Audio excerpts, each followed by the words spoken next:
ಇನ್ನು ದಲಿತ ಸಚಿವರ dinner politics ತೀವ್ರ ವಿರೋಧವನ್ನ ವ್ಯಕ್ತಪಡಿಸಿದಂತ ಡಿಕೆ ಶಿವಕುಮಾರ್ ಅವರು ಕೆಪಿಸಿ ಅಧ್ಯಕ್ಷರಾದ ನಂತರ ಈಗ 5 ವರ್ಷ ಪೂರೈಸಿದ್ದಾರೆ. ಈ ಖುಷಿಗೆ ನಿನ್ನೆ ಕಾಂಗ್ರೆಸ್ ಶಾಸಕರಿಗೆಲ್ಲ ಔತಣಕೂಟ ಏರ್ಪಡಿಸಿದ್ರು. ಪರಮೇಶ್ವರು, ಮಹದೇವಪ್ಪ ಅವರು, ರಾಜಣ್ಣ ಅವರೆಲ್ಲ ಹೋಗಿರಲಿಲ್ಲ, ಇನ್ನುಳಿದಂತವರೆಲ್ಲ ಹಾಜರಾಗಿದ್ರು. ಇನ್ನು ಕೆಲವು ಕಡೆಗಳಲ್ಲಿ ಒಂದಿಷ್ಟು ಹಾಸ್ಯಭರಿತ ಚರ್ಚೆ ಕೂಡ ನಡೆದಿದೆ. ಏನು ಡಿ ಕೆ ಶಿವಕುಮಾರ್ ಅವರೇ, ಏನಾದರೂ ಶುಭ ಶಕುನ, ಶುಭ ಸುದ್ದಿ ಏನಾದರೂ ಇದೆಯಾ? ತುಂಬಾ ಹಾಸ್ಯ, ತುಂಬಾ ನಗುಮುಖದಲ್ಲಿದ್ದೀರಾ ಅಂತ ಕೇಳಿದ್ದಾರೆ. ಅದಕ್ಕೆ ಡಿ ಕೆ ಅವರು, ಹೌದು ಇದೀನಿ, 84ರಿಂದ ನಾನು ಇಲ್ಲಿವರೆಗೂ ಮೇಲಕ್ಕೇನೆ ಏರ್ತಾ ಇದ್ದೀನಿ, ಬಟ್ ನಿಮ್ಮ ಕಾಟದಿಂದ ತಿಹಾರ್ ಜೈಲಿಗೆ ಹೋಗಿ ಬರುವಂಗಾಯ್ತು ನನಗೆ, ಬಟ್ ಈಗಲೂ ಮಾತಾಡ್ತೀರಾ ನೀವು ಅಂತ ಹೇಳ್ಬಿಟ್ಟು ನಗ್ತಾನೆ ಹೇಳಿದ್ದಾರೆ.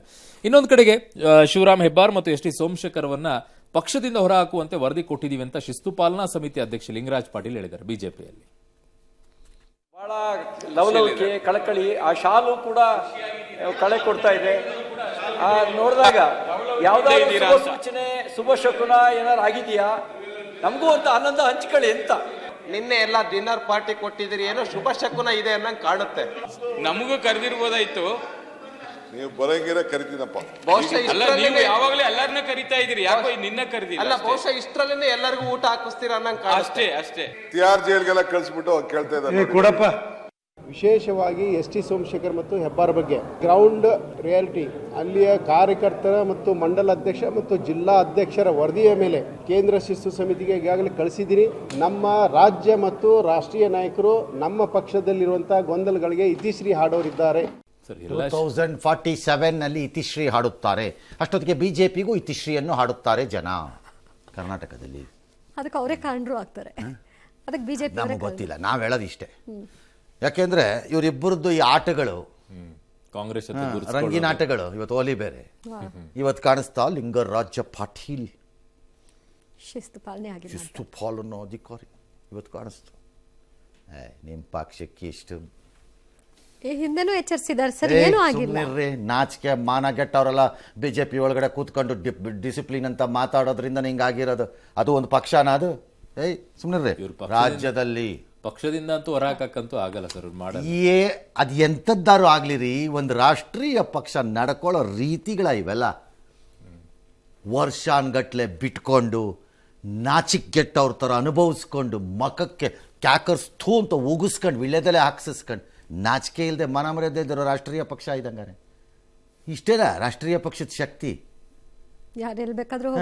ಅವರಿಬ್ಬರಿಗೂ ಬಿಡಿ, ಅವರಿಬ್ಬರಿಗೂ ಆ ಮನ ಮರ್ಯಾದೆ ಇಲ್ಲ. ನಾವು ಗೆದ್ದಿರೋದು ಯಾವ ಚಿಹ್ನೆ ಅದು ಭಾಳ MLA-ಗಳಿಗಿಲ್ಲ. ಇವ್ರ ಪಾರ್ಟಿನೂ ಅಷ್ಟೇ, ಬೇರೆ ಪಾರ್ಟಿಗಳಲ್ಲೂ ಅಷ್ಟೇ.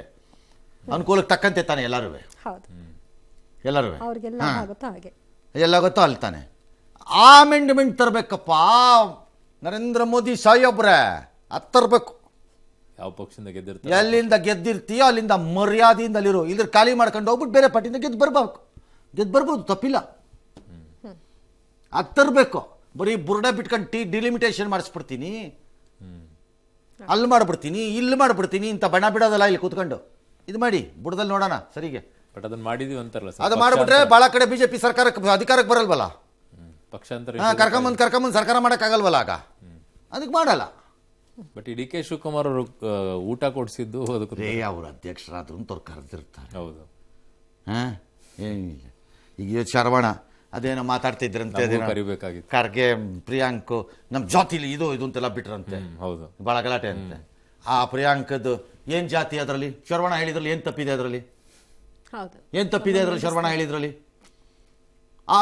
ಒಂದು ಸಂಸ್ಥೆಯ ಇದನ್ನ ಕಾಸು ಕೊಟ್ಟಿದ್ದೀರಿ, ಪ್ರಸ್ತಾಪ ಇಲ್ಲ, ಏನದು ಕಾಸು ಅಂತ ಕೊಡ್ರಿ. ಲೋಕಾಯುಕ್ತಕ್ಕೆ ದೂರನ ಶರವಣ ಕೊಡ್ರಿ. ಯಾವನಿಗೋಯ್ತು ಆ ದುಡ್ಡು ಅಂತ ನೋಡಬಿಡೋಣ, ಕೊಡ್ರಿ.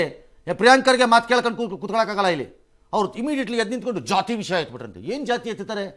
ದುಡ್ಡು ಕೇಳಿದ ತಕ್ಷಣ ಜಾತಿ ಎತ್ತಕ್ಕಾಗತ್ತಾ? ಮಾತೆತ್ತಿದ್ರೆ ಅದೊಂದು ಪರವಾಗಿಲ್ಲ. ಅಲ್ಲ, ಮತ್ತೆ ನಿಜವಾಗ್ಲೂ ಆದ್ರೆ ಎತ್ತಬೇಕು, ಯಾಕೆ ಎತ್ತಬಾರ್ದು? ಯಾವುದೋ ಒಳಗಡೆ ಇರೋ ಹಳ್ಳಿನಲ್ಲಿ ದೇವಸ್ಥಾನಕ್ಕೆ ಬಿಡಲ್ಲ ಅಂತ ಕಪಾಳಕ್ಕೆ ಹಾಕ್ತೀವಿ ಅನ್ಬೇಕು, ಅದು ಜಾತಿ. ನೀವು ಯಾವತ್ರಿ ಆ ಜಾತಿ ಸಮಸ್ಯೆ ಅನುಭವಿಸಿದಿರಿ? ಪ್ರಿಯಾಂಕ ಹೇಳ್ರಿ, ನೀವು ಯಾವತ್ರಿ ಅನುಭವಿಸಿದಿರಿ?